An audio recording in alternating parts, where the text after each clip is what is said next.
Je crois qu'un de ces glorieux jours, que cette confédération des églises unies se rassemblera et que selon la prophétie, le nouveau pape issu des États-Unis sera installé là-bas. Alors, ils feront une image à la bête.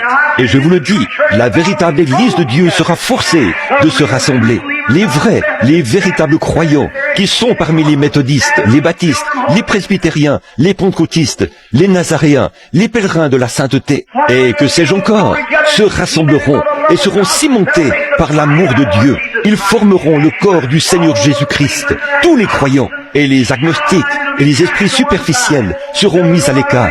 Ils iront de l'avant et entreront dans la confédération des églises. Et l'autre jour, j'ai lu que même les assemblées de Dieu sont entrées dans la confédération des églises.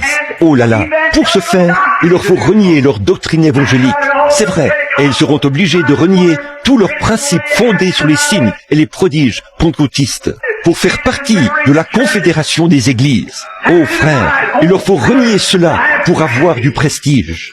Je préférerais, comme je l'ai souvent dit, rester couché à plat ventre, boire de l'eau plate, manger des crackers, être populaire aux yeux de Dieu, être son serviteur de Dieu, que d'avoir ce que ce monde a de meilleur. Si je me retrouvais dans l'obligation de faire des compromis sur ma foi dans le Seigneur Jésus-Christ et sa Bible, je crois que ceci est la parole infaillible de Dieu et que chaque parole qu'elle contient est vraie. Oui, monsieur.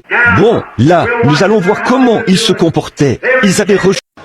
Que la paix soit avec vous. Les premiers mots du nouveau souverain pontife. Aidez-nous à construire des ponts par le dialogue et les rencontres en nous unissant tous pour être un peuple toujours en paix. Léon XIV s'appelait il y a encore quelques minutes Robert Francis Prévost. Il devient le premier pape américain de l'histoire.